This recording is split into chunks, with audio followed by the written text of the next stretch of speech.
Welcome back, everybody, to the Los Angeles Angels dumpster fire. We are 21 and 33 right now, and we've got some big changes planned. This is going to be an incredible divergence from our normal strategy here coming up. We will talk about it and get further in detail as this episode goes on. But we begin today at May 22nd, 21 and 33, firmly in the basement of the division. The Astros actually just above us, but it's been a struggle. And because of this struggle, Panther and I have had some deep conversations about it, and we have decided it is time for a full-on fire sale. And what we mean by that is no more tinkering around, no more trying to make marginal improvements to this team, no more hoping anymore. What we're going to try to do is get to a point to where we can sell as much of our prospect farm system as we can to try to upgrade and trade out the lineup, the rotation, the bullpen.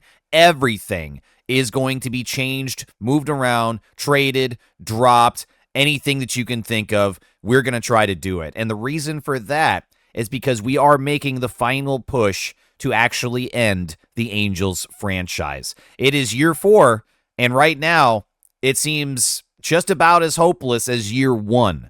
The Angels has not really been a successful thing, a project for us, if you want to call it that, but we knew it was going to be a challenge. And I think now, looking at the actual calendar here in real life, we are in the middle of November as of time of this recording, but in the game in 28, I think that we're only a few months away from the normal release of MLB The Show, which is typically in March, so that would be next year, just about 4 months away.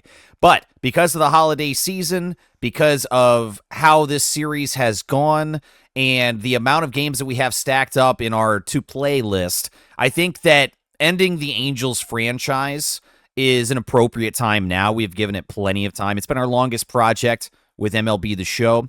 And so what we're going to do is try to go all in, every chip on the table, show our hand completely, and try to improve this team as much as possible in as short as a time as possible. And to do that, what we need to do is get past a June deadline to where free agents that have been signed by teams would now be available to trade. So we've got a few weeks within the game to actually sim to get to that point, and then we will be making as many moves as possible before the trade deadline to try to solidify what could be a championship team for the very last time under our control with the Angels franchise. So without further ado, we begin, and we will sim through these games. We'll talk about them a little bit, and we'll probably talk a little bit about some of the strategy and the thought behind some of the trades that we're thinking, or at least some of the positions that we want to solidify.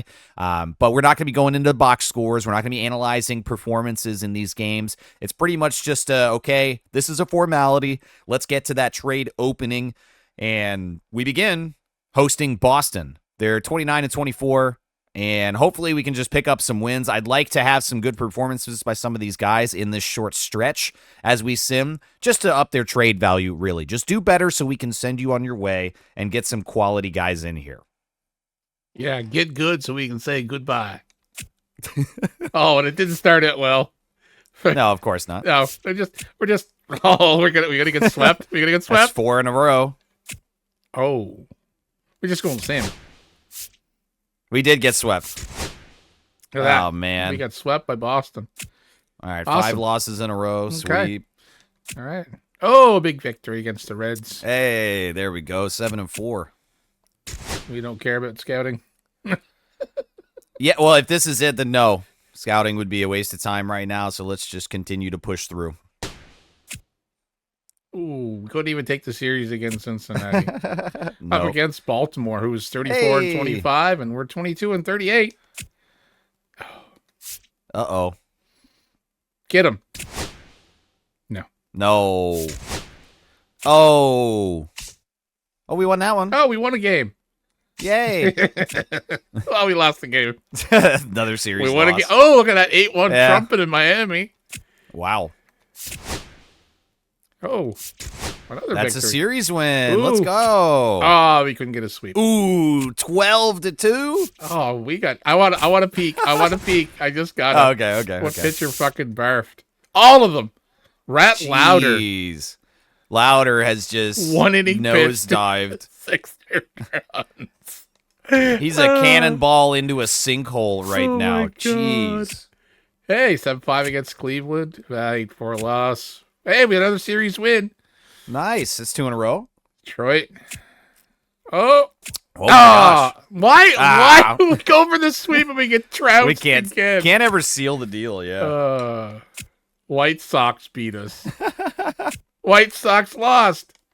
White Sox beat us. Oh, I think we're past the day now. That's 15th, right? Yeah, let's just sim out the Chicago series, Okay. and then That's a sweep. Yeah. we got swept. All right. Okay. So now we can start working on trades.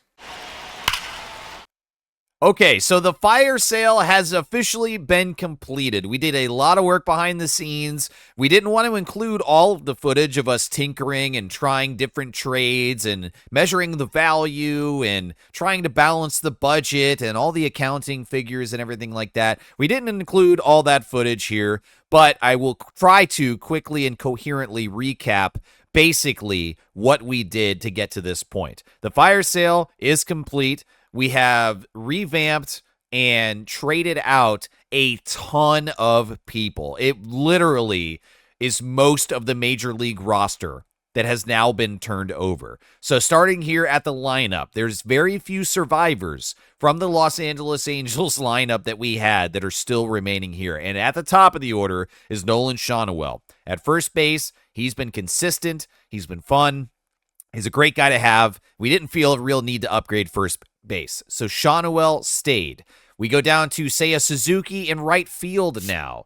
This trade involved Tom Gregg, which hurt a little bit, and a minor leaguer, but we were able to do a 2-for-1 deal to bring in Seiya Suzuki from the Royals where he was.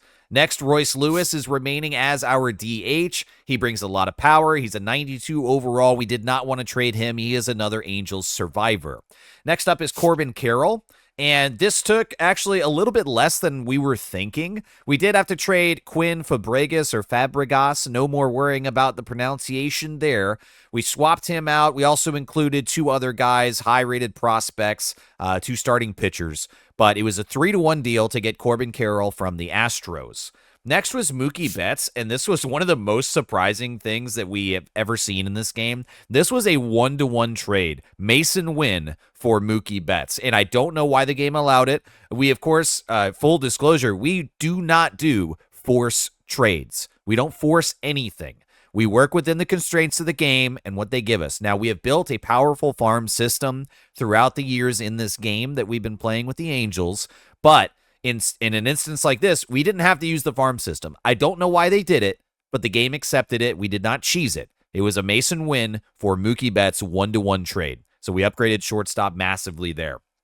Next up, Shea Langoliers behind the plate. He's doing awesome. We're really excited to have him. We did have to trade away Tyler Stevenson and another minor league catcher, so a 2-for-1 deal there to get Shea Langoliers. But he's averaging 291, 17 homers. I mean, that's really exciting for me.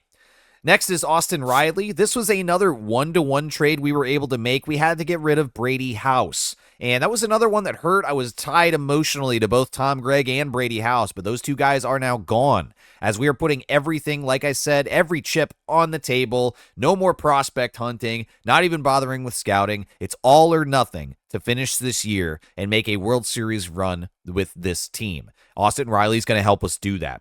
Next up, Cody Bellinger in center field. We had to trade away 2 important guys for us, Cedane Rafaela and Mauricio Dubon. And that took away a lot of versatility from the bench for us because it was, I think, Dubon that could fill every position. So it was tough to find a replacement for that as far as the bench goes. But upgrading center field was a massive, massive point for us to try to do. And it took Rafaela and Dubon to do that, but we got Cody Bellinger from the Yankees. Travis Bazzana is the last remaining survivor. He's averaging 292. He's got 9 home runs. He is only a 78 overall right now, but he's performing well and consistently well. So we didn't feel like there was a real huge need or desire to upgrade second base. And because of that, Travis Bazzana made the cut. He survived the fire sale.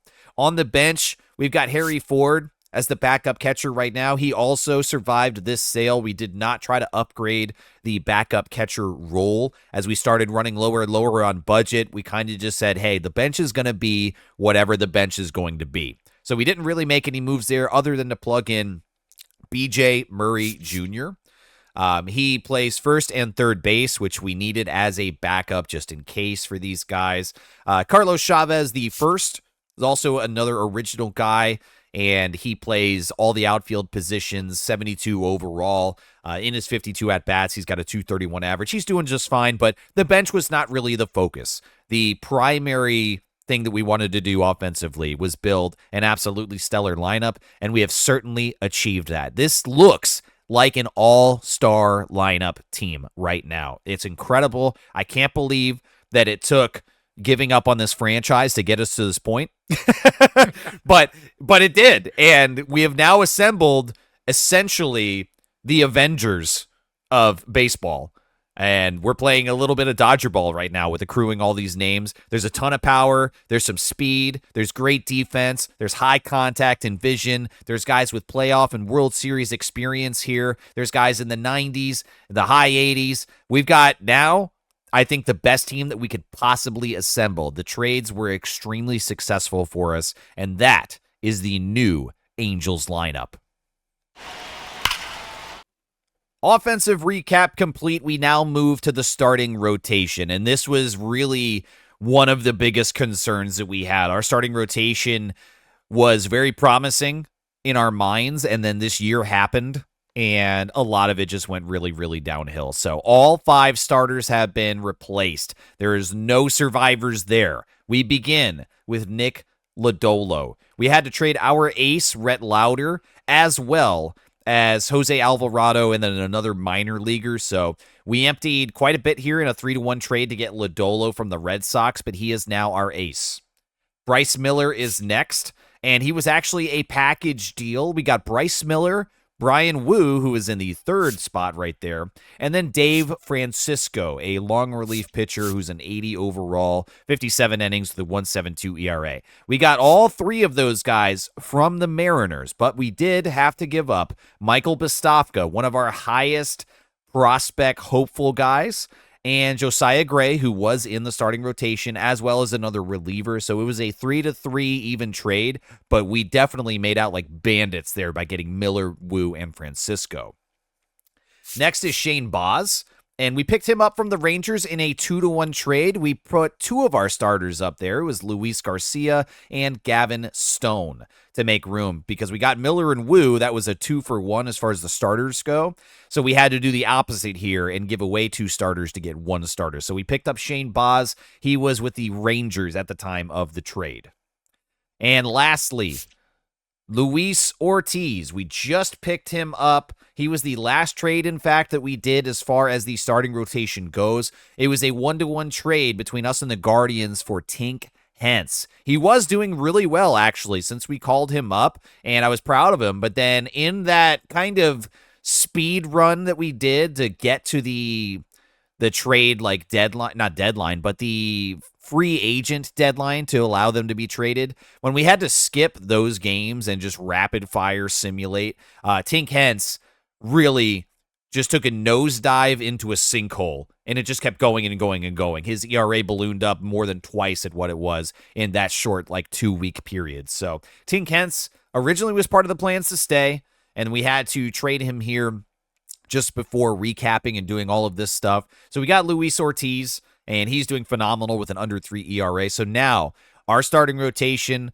looks incredible. Everybody is rated in the 80s overall. We got a lefty to start with Lodolo as our ace, and then Miller, Wu, Baz, and Ortiz as righties have all been absolutely solid this year. This is an excellent rotation now. And the last section of the Los Angeles Angels to cover is the bullpen. And in fact, this actually remained the most intact out of all the positions on the team. In the bullpen, A.J. Puck has been doing phenomenal this year. We decided to keep him. He is our primary long reliever. We did just cover Dave Francisco briefly. He was part of that 3-3 deal between us and the Mariners, Miller, Wu, and Francisco. So we're happy to have him. Brian Abreu was a trade that we got. We did have to trade to the Pirates, Drew Rasmussen, and then another minor leaguer reliever. But Brian Abreu, as an 84 overall, has an under 2 ERA through 32 innings. He's been doing phenomenal. Lucas Sims is another homegrown guy for us that we kept. He's been doing amazing with a 2.12 ERA over 46 innings.